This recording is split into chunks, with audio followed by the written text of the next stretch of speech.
今回の動画では近日中に開催される新たなイベント、サイドストーリーアテヌス復讐記の内容や同時期に実装されるオペレーターなどを紹介していきます。今回のイベントはサイドストーリーとしては通常規模となる2週間開催となり、独自のイベントシステムなどがないオーソドックスな形式。そのためこれまでと同じくイベントステージでポイントを獲得して交換所で素材などと交換する形式に変わりはありません。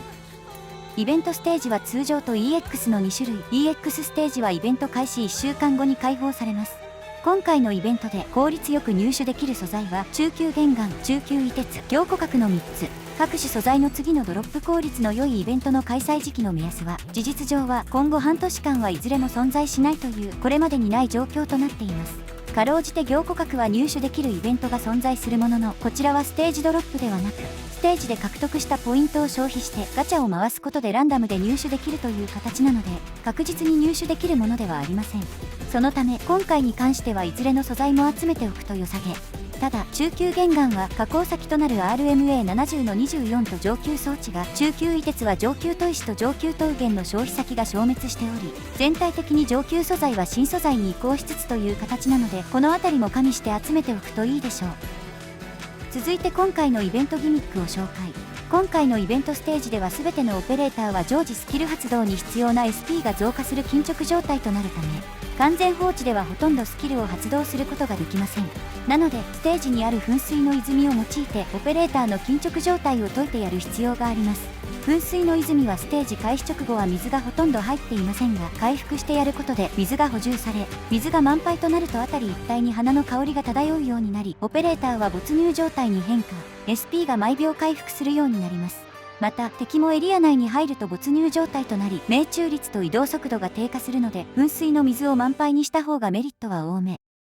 ただ没入状態となるとオペレーターの左下にバラのマークが表示されるようになり、バラのマークは一定時間で最大値となった後はウルピアヌスの周囲を飛んでいる幻覚を発生させます。この幻覚は防衛ラインに進むことも撃破数にカウントされることもありませんが、一定回数のダメージを受けるまで周囲を漂い続け、ヘイト値も高いためオペレーターの攻撃を吸ってしまうという特徴があります。飛行ユニットなので地上攻撃しかできないオペレーターは完全無視できますが、遠距離攻撃ができる上に攻撃回数が限られているタイプのスキル、特にウィシャデルのスキル3などとは相性が最悪。場合によっては弾薬の大半をこの幻覚に消費してしまうということも。そのため今回のイベントは SP 回復がブーストされるのでスキル連打がしやすい一方で、この一定間隔で生み出される幻覚をどう対処するかが重要となるでしょう。なお噴水の水は水の多い場所から少ない場所に流れて量を平均化するという特徴があるため、噴水の水が満杯かどうかは1マスごとで判定されますが、複数の噴水マスがつながっていると全ての噴水マスの水を最大にしないと、水が多いマスから少ないマスに流れ出るので花の香りが漂わないという特徴があります。なので巨大な噴水の泉があるときは複数の医療オペレーターなどを連れて行ってあげるといいでしょう。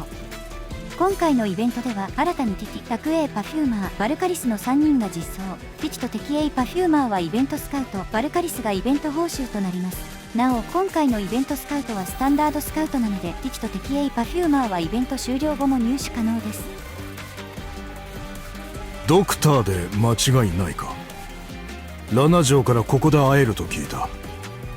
俺の力が必要であれば命じてくれればいい。ただしどうかサルゴン人と行動を共にさせないでくれ。それが互いのためだ。バルカリスは強襲者タイプの前衛オペレーターで、素質によってミノス陣営のオペレーターの火力を強化し、自身は HP 回復とバリア展開によって耐久力を実現する攻守の両方に優れたオペレーター。素質はバルカリスを配置中、味方ミノスは自身の残り HP よりも割合が低い敵を攻撃時攻撃力が上昇するという効果。自身と敵の HP の数値ではなく割合で計算を行うので、 HP が全開であれば必ず発動。また乗算という関係上上昇値が高くなりやすいというのも特徴的。ミノス陣営の攻撃力上昇効果といえばパラスの素質1がありますが、両者とも HP を参照する上に、あちらは勇猛による攻撃力上昇効果に対してこちらは通常のダメージ上昇効果なので重複が可能。両者の攻撃力上昇効果が合わさると最大で 50% 以上の常時攻撃力上昇効果が見込めます。対象がミノス陣営のみというのが厳しいところではありますが、組み合わせることで性能が大きく強化される陣営バフらしい性能です。スキル1は SP が溜まっている状態の次の攻撃時、攻撃力の 135% の物理ダメージを3回与えるという効果。いわゆる強撃系に入るスキルですが、発動に必要な SP は最小で4とやや重め。また連撃系の代わりにダメージの上昇率は低めとなっているので、素質による攻撃力の引き上げが重要となっています。そのためこのスキルを使用するときは HP は可能な限り最大を保つような状況を作ってやるといいでしょう。スキル2はスキル発動中、攻撃力の一定割合の物理ダメージを敵に与え、自身は攻撃するたびに HP を一定割合回復量が最大 HP を上回るのであれば、上回った分をバリアに変換するという効果。HP 上限を超えた回復量はバリアに変換するという効果はヒューマスの素質と全く同じものとなっており、バルカリス自身の素質との相性が良く、全体的な性能と非常に噛み合ったスキルとなっています。さすがにバリアはスキル終了後は毎秒100ずつ HP が減少していくので、スキル終了と同時に即座に消滅するわけではないというのも長所の一つ。またスキルの攻撃力上昇も乗算スキルで攻撃力バフで数値が伸びやすいので、複数体を攻撃できる強襲者という点を鑑みれば良好な殲滅力を有していると言えるでしょう。ただいま、ドクターくん。デスクの生き生きしたボロニアを見るに、ポデンコはちゃんと療養庭園とドクターくんの面倒を見てくれてるみたいね。今回のロドス滞在は里帰り休暇ってことにしようかしら。なんて冗談よ。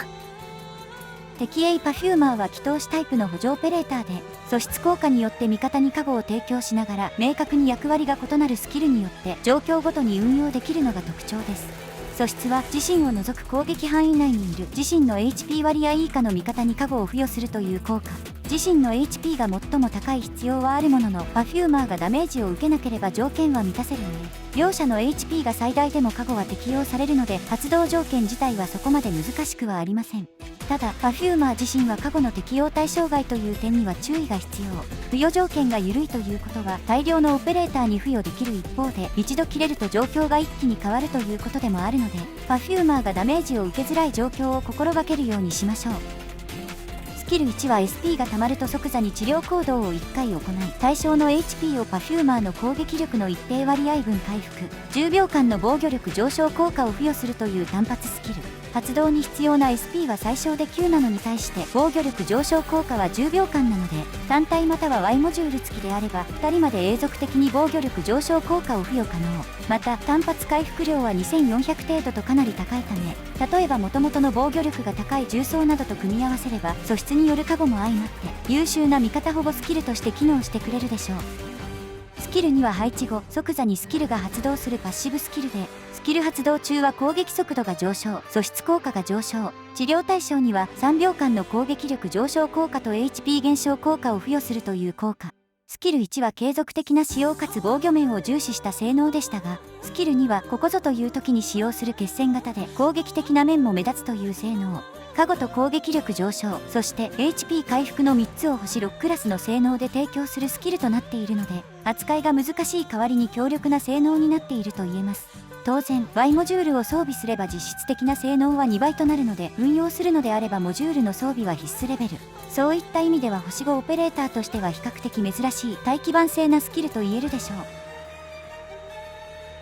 こんにちはドクター。私の名前すごく長いからみんなと同じようにティティって呼んでくれて大丈夫。呼び方はどうでもいいの。今博物館で新しい特別展を準備しているのだけど、ロドスも出展に興味はない？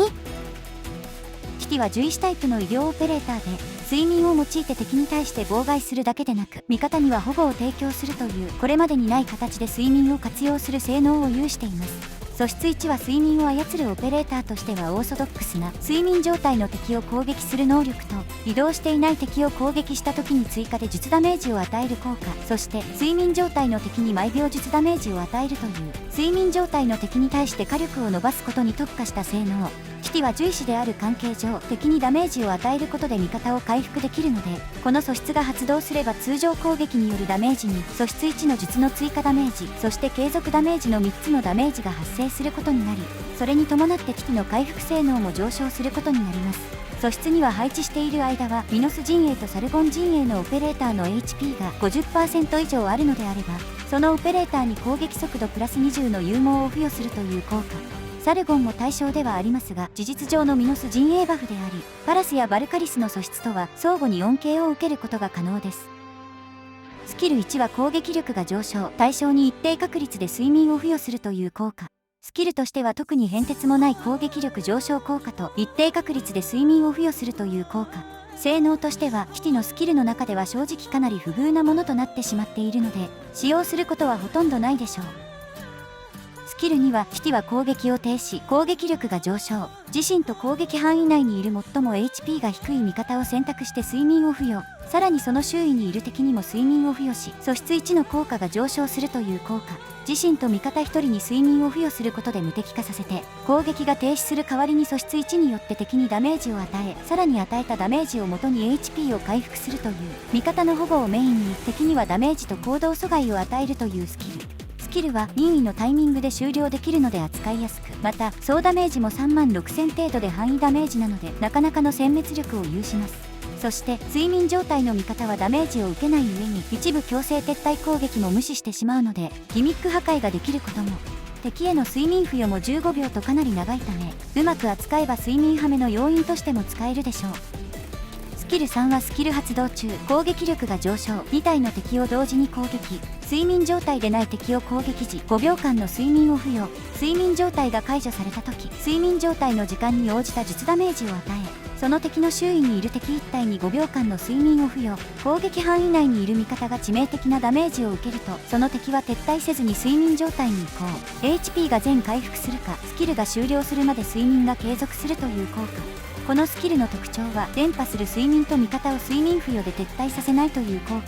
特に味方が致命的なダメージを受けても撤退しないという効果はスキル発動中であれば何度でも発動するため、対象となったオペレーターの HP が低い場合や大量の回復を注ぎ込んで HP が全開になると何度でも復活することになります。そのため本来の耐久力では壁役になれないオペレーターも壁役になれるというのがこのスキルの大きな特徴。またスキルによる総ダメージは最大で94000程度とかなり高いので、火力役としてだけでなく回復役としてもかなり強力な部類。癖はありますが、特に高難易度などにおいては替えの利かないスキルとして機能してくれるでしょう。続いて同時期に実装される専用コーデなどを紹介。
続いて同時期に実装される新たな機能や開催されるキャンペーンなどを紹介。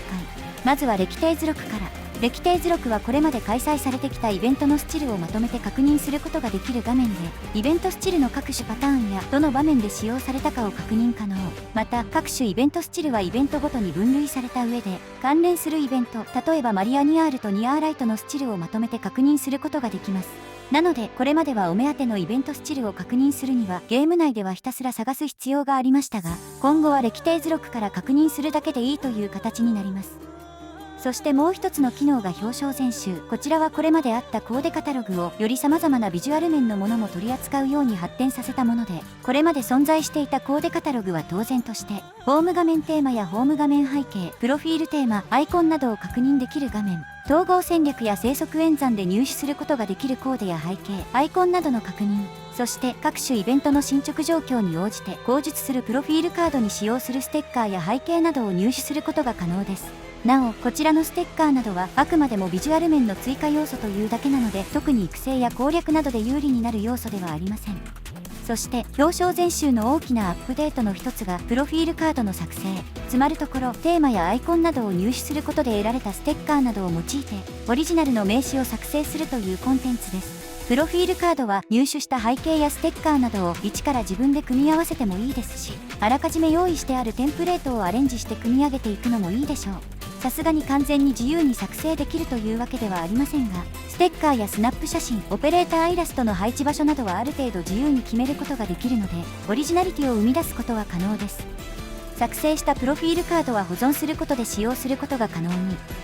またプロフィール画面にも並ぶことになるので、他のユーザーのカードを確認することもできます。画面いっぱいに拡大することもできるので、プリントアウトしてオフイベなどで名刺代わりとして使うのもいいかもしれません。合わせて遠泳リード、ミント、ジエユンの専用コーデが復刻。さらに合成玉を消費してランダムに専用コーデが1つ入手できるコーデリバイバルも開催されます。イベントの開催に合わせて新たな家具テーマも実装。いつもの SOC パックの販売も行われます。さらにイベント開催から少し遅れて6月30日からはログインキャンペーンも実施。こちらでは家具や各種育成素材などがログインすることで入手可能です。中堅スカウトの対象範囲内で入手していないオペレーターが必ず1人入手できる特別スカウトロドスの道のり中堅も開催。中堅セレクトスカウト開催時にはおなじみの中堅スカウトパックも販売されます。バンデラ、ウルフェナイト、レイ、フレームテールには階層広くと逆離演算が実装。ティティ、テキエイパフューマー、バルカリスには専用モジュールが。ビビアナ、ロサ、ヘドリー、エンテレケアにはセカンドモジュールが実装されます。視覚障ショップにはグレーの専用コーデも追加されます。以上でサイドストーリー、アテヌス復習記や同時期に実装される専用コーデなどの紹介を終わります。ご視聴ありがとうございました。